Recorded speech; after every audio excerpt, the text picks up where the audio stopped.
What's up, BoogeyLights fans? Taylor here. Today we're going to be taking a look at this 2010 Tiffin Zephyr. This 45-foot diesel pusher has a total of 110 feet of Boogey lights. This is the largest installation that we have done to date.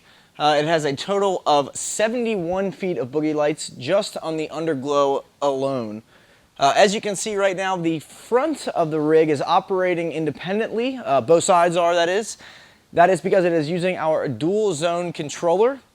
Now, this gives you the capability to control two different zones with one remote. So for this instance, this customer wanted his driver side on zone 1 and his passenger side on zone 2. There are many different reasons for doing this, but the main one is that when you are in close quarters at a campground and you got people right to your left there, you have the ability to shut off that entire driver side, giving those people next to you the privacy that everyone likes when they're going to bed at night, while still giving you the glow that you want on the passenger side. So for instance, if I click zone 1, you will get the bright white function. Every time you click the all zones or the zone 1 or zone 2 button, you will get a bright white function. That way when you're coming back from dinner or whatever late at night, you just got to hit one button and you'll get a nice bright functional white color. And then it allows you to go through and change different modes. You can change them from flashing, strobing, breathing. You can dim them down, you can slow down and speed up each one of those functions as well. Now for the front, what we did is we took two 3.5-foot pieces and we mounted them to an aluminum 90-degree angle piece up underneath the front. There's a few different options you can have. Since our underglow kit, we recommend using an 8-foot piece for the front. You can either cut that 8-foot piece up into multiple pieces and mount those to wherever you have a flat surface underneath. There's usually anywhere from 1 to 3 places that you can mount those lights. Or you can take the much simpler route and use a 90-degree angle aluminum, and you will actually mount that up to the generator frame underneath. Now we recommend doing that with the generator out. That way you're not mounting this aluminum to anything that does move. So once you mounted that up underneath using some self-tapping screws, that'll give you a nice flat even surface to mount those lights to up front. Now as we move to the middle of the rig here, you'll notice between the wheel wells a total of 18 feet of Boogey lights. Now that is broken down into 2 strips. Since all of our light kits do come in a maximum length of 16 feet long, we had to add a 2-foot section for the rear. The way we wired these up front is that the 2 middle 16-foot pieces and the front piece are actually running to the battery box up front, and then we ran 2 umbilical cords all the way down the frame to the back by the engine bay. That way, instead of making all of those runs from the rear and bringing them all to the front, you know, on a 45-foot rig, that's quite a lot of wiring. You can instead just take 2 of those runs and run them back and make your connections back there in the back. That way you're not running all those cables to the front. You're only running a few back. So now also we mounted all of these between the wheel wells here to an aluminum flat stock channel first. You just saw the 90-degree aluminum for the front. Between the wheels we used a regular just flat piece of aluminum. It's about 1 inch thick. You will hold that up underneath and then you will drill that into place using some of those self-tapping screws that I just mentioned. And then you will actually go through the same process that you do with all of Boogey lights, using some alcohol first to wipe the surface down, and then you will use our 3M promoter, and you will put that down next, and then you will peel that light strip and go ahead and stick that up, and that gives you a nice flat even surface to mount the lights to. Now as we look at the awnings and the slide outs here, he's got probably about a 30-foot awning at the very top of his rig here, and he's got 2 slide outs that come out just underneath that. So what we decided to do in this instance was add lights to his actual top of his slide outs, acting as an awning light for the first slide and for the rear slide, and then he also wanted to do some lights underneath his slide outs as well. And so the tricky part here was getting both of these onto one controller.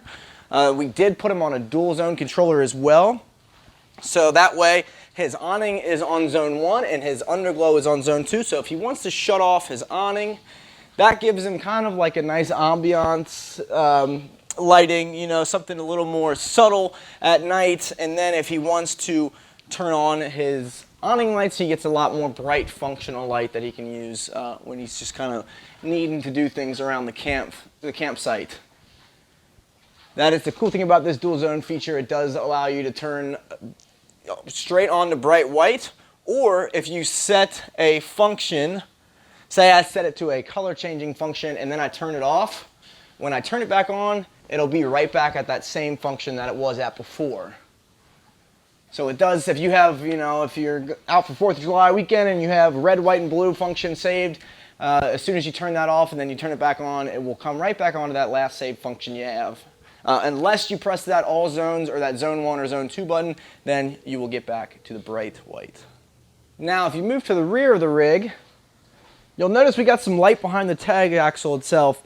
He had about a 5-foot section on either side to mount those lights to, so we also used that aluminum flat stock and mounted right to the bottom of that. You do have to be careful at the rear of these rigs. Between the wheel wells, there's the bays. A lot of them are a lot thicker. So those self-tapping screws have no problem, going through, and they don't poke through at all. But for some reason on these rear bays, they're mainly just made out of a really thin aluminum. So a lot of times what we have to do is we have to drop that screw size from 3/4 of an inch to a 1/2 inch. There's 1/2 inch self-tapping. And then once we screw that up, sometimes we'll even have to cut off the end of the tips of those screws. That way, when you're storing stuff back here, you don't scrape up your knuckles or anything like that. And you can also use rivets. Rivets would be a good option to keep those flat stocks in place as well. And now all of these do, as I said before, have their own individual power lead. So we ran all the power leads back here to the back for this back section, and then we ran the power leads to the front for the ones up front. Now the coolest part about this entire setup, I think, is the rear of the rig. He's got about a total of 10 feet of Boogey lights just in the engine bay alone, and he's got a really cool rock guard. That is the first time we've done a split dual zone rock guard like this. So we're going to run through what exactly comes on this rock guard. Typically you get one 8-foot strip, multicolor strip, but for this instance he got 2 4-foot multicolor pieces. Now those, as I said before, tie into his underglow system. So the left side is his driver's side, that's on zone 1, and the right side is on zone 2, which is his passenger side. Now also what comes with these rock guards is 2 4-foot red single color LED strips that will then tie into his brake, tail, and turn signal interface. So I'm going to go and hit those for you and you can see how cool these are. Let me go ahead and turn off his underglow so you get an idea of what this would look like going down the road at night. So first you're going to have your left turn signal blinking there, and you can see how it really lights up that chrome really well. Then you'll have the right turn signal, and then we'll go ahead and have the brake light up there. Adds a really nice extra safety feature there if you got anybody trailing right behind you, or if you got a load behind you or whatever. Then you have your running lights there.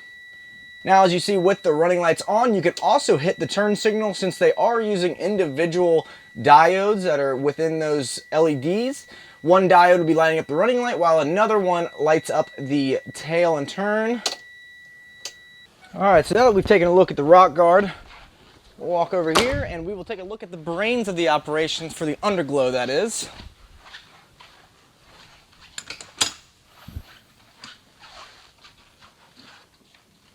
Now you will see our underglow dual zone controller mounted right there in the top left. The top of it is zone 1 and the bottom of it is zone 2. Now we have our 12 volt running to this. So we had a little bit of an issue here, which is actually fairly common with these rigs, is we had a 12 volt source there, right? We put a voltmeter to it and everything. We got about 13 point something. So we thought that the power was going to be good for this controller unit up here. Once we put a load on it, wired everything up, turned it on, the lights, they dimmed right away. We get a lot of tech calls saying, I got 12 volts, but my lights are still dimming. In that scenario, what is happening is you already have some other appliances, whatever, that are on that same circuit that are taking up too much amperage. So your lights are not getting the full 12 volts that they need, and that's why they're dimming. So what we ended up having to do is running our own 12 volt source directly from the battery, which runs right across here, and it goes over into the battery bay back there where he's got 8 12 volt batteries. So if that happens to you, make sure we recommend using a an actual tester, like a battery tester. You put it on there and it has a little load, apply load button. As soon as you press that, it'll tell you what that battery juice is going to be with a load actually on it. Now, if you take a look underneath, you will see that 90-degree angle aluminum piece I was talking about. You got the generator frame right there, and all we did was mount that right in place and screwed in some self-tapping screws to hold that in place, prepped that surface there, and mounted those 2 strips and ran the wiring right over there back to where our control unit is. It makes it a lot easier using a single piece than having to run 4 different sets of lights up here. And that is pretty much it for our 2010 Tiffin Zephyr custom installation with a grand total of 111 feet of Boogey lights. Everything you see here was done in-house at Florence, Kentucky at BoogeyLights. Give us a call and get lit up today.